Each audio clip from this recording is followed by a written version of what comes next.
Yeah.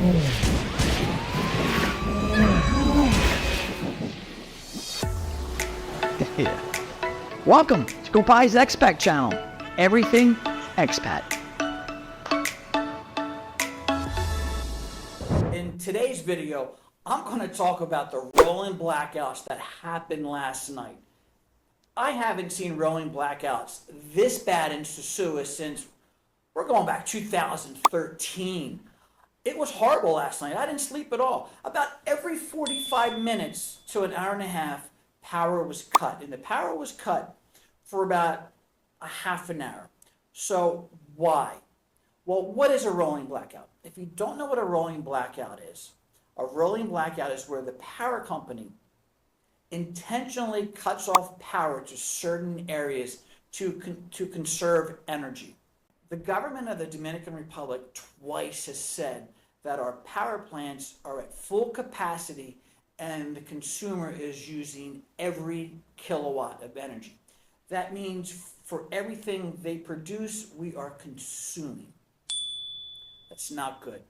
Like I said, I haven't seen it like this since 2013. Why? Well, since 2013, the government has been doing an excellent job of upgrading the plant. That's what, as I'm a former lineman, that's what we call all the telephone poles, the wiring. We call it the plant. They've been doing a great job of upgrading, but the amount of construction has outpaced the improvements to the network or the plant. So basically, we're right back to where we were in 2013. Well, how that affects us is there's been a lot of people who've come down post-COVID. They've been buying condos, building condos, redoing small condo complexes.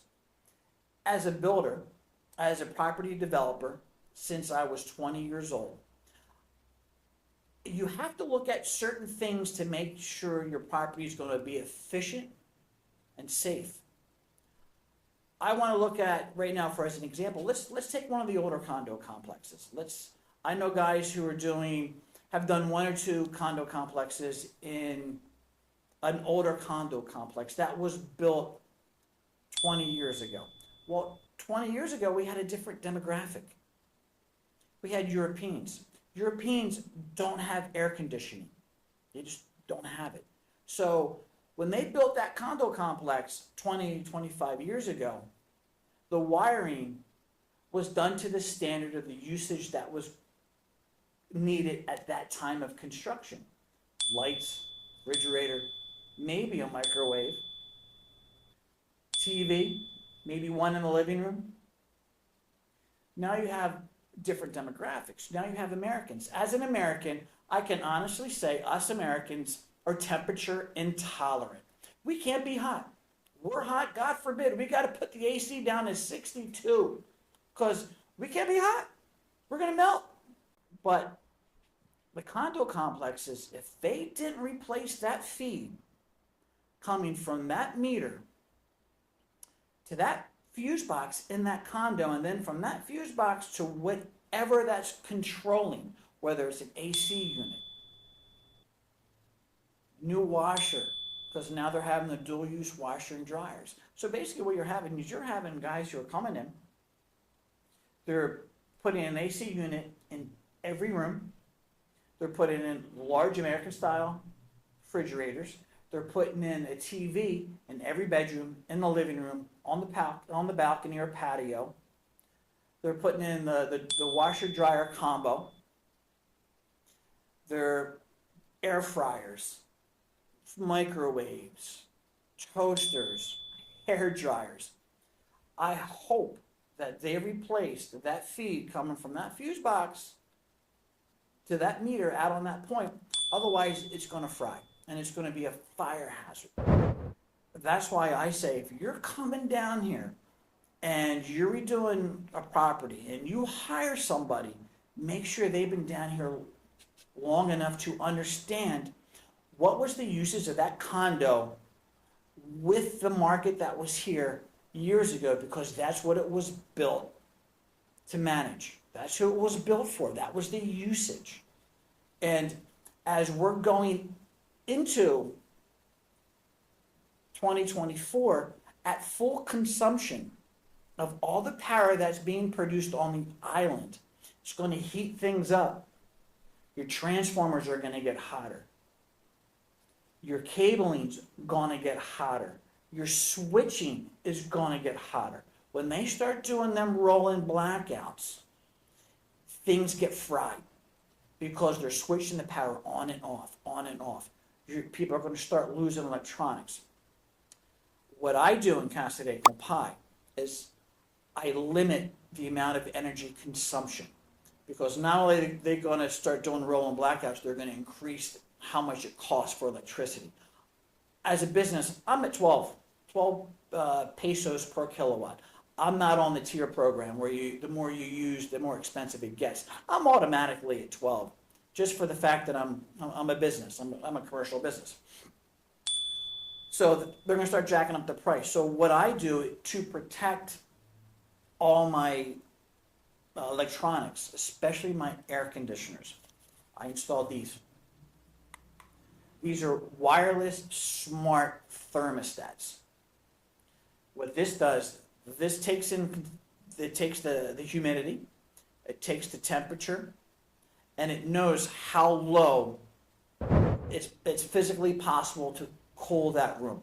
And I'm telling you right now, it's 73.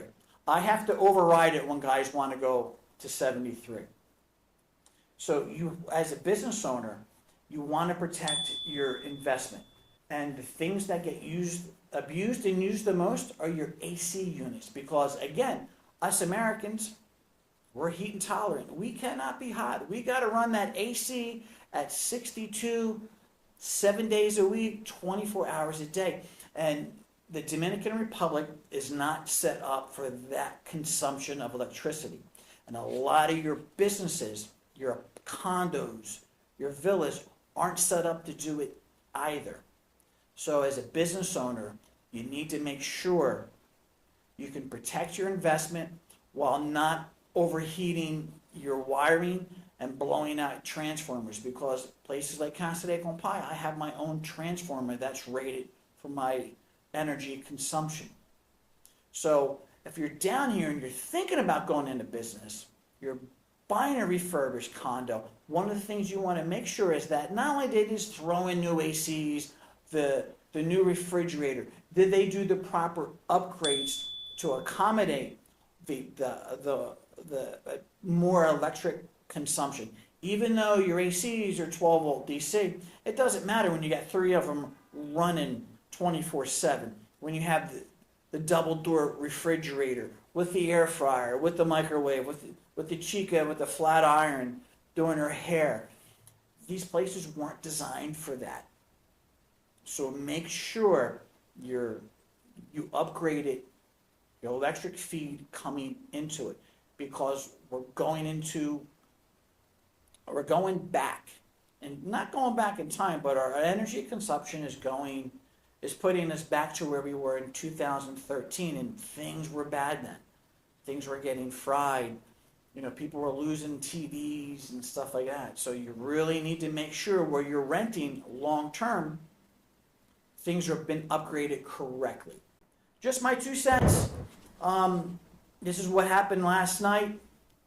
I figured let me talk about it, throw it out there. As a business owner, somebody who's been doing property since he was 20, been doing property down here for 15 years. These are things that I look at that the people who came down here after COVID have no idea, because they came down here when things were relatively good. Well, we've used up all the goodness. It's going to be interesting going forward for the next couple of years. Please hit the like button. Please subscribe. Peace out.